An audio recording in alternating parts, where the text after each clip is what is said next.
So as a result, you will have edema, hypertension, hypokalemia and muscular weakness. These glucocorticoids enhance the retention of sodium and to lesser extent increase the excretion of potassium.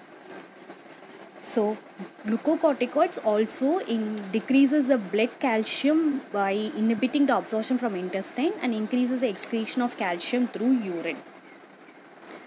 The other physiological actions of various organs and systems, it has effect on muscle, that is it promotes protein catabolism and causes muscular wasting and negative nitrogen balance, thus it causes decrease in muscle mass and strength. Okay, then effect on bone, it increases the bone resorption initially, that is increase the osteoclastogenesis and inhibit the bone formation effect. In connective tissue, it decreases the collagen synthesis, leading to thinning of skin. And in vascular system, the cortisol effects is essential for the constrictor action of the adrenaline and noradrenaline. So cortisol is essential for maintaining the normal blood pressure by sustaining the myocardial performance. This is carried out by the permissive action of the glucocorticoids with the catecholamines.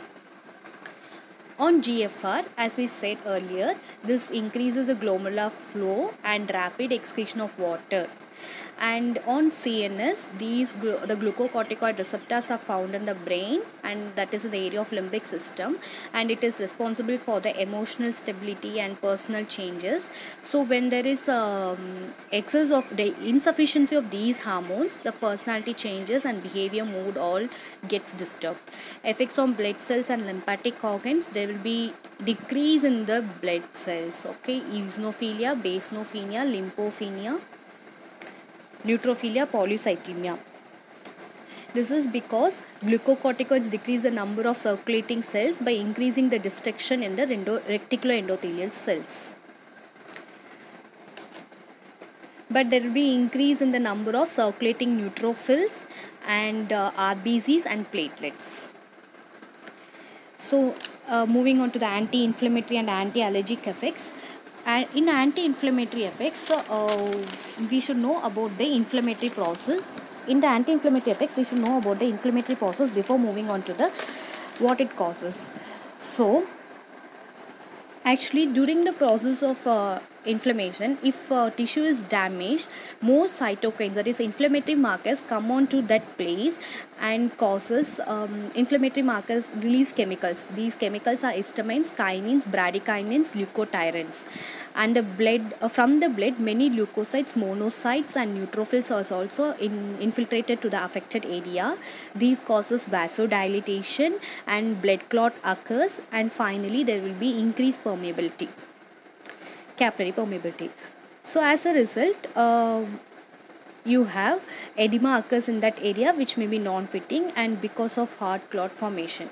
So the glucocorticoids causes the stabilization of the lysosome that inhibits the release of proteolytic enzyme, and these also inhibits the release of the substances, chemical substances like histamine, bradykinins and leukotrienes. And by the permissive action of catecholamines, these glucocorticoids causes vasoconstriction and preventing the blood to the affected area.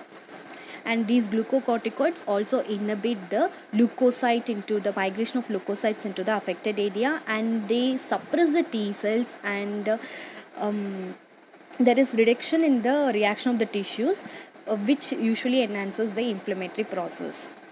Thus, by these processes, the glucocorticoids helps in anti-inflammatory. In the same way, it helps in anti-allergic effects. Anti-immunity effect is it inhibits both cellular and humoral immunity. This glucocorticoids suppress the immune system of the body by decreasing the number of circulating T lymphocytes. These T lymphocytes are responsible for the cellular immunity of the body, and thus it is inhibited. Now, the role of glucocorticoid in stress. Stress in biological term, it is defined as any change in the environment that changes or threatens to change an existing optimal steady state. So stress activates processes at molecular, cellular or systemic levels. These stimulate the ACTH, that is adrenocorticotrophin release hormone secretion, which in turn stimulates the glucocorticoid levels. This also activates the sympathetic nervous system and part of functioning of circulating glucocorticoids. So the glucocorticoids, with the permissive action of the catecholamines, plays an important, tolerates the stress. So various stresses can be tolerated by increased secretion of glucocorticoids.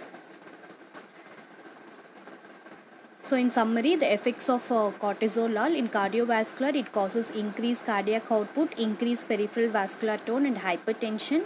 In renal function, it has mineralocorticoid receptors, sodium retention, hypokalemia, hypertension, glucocorticoid receptors, increase the GFR.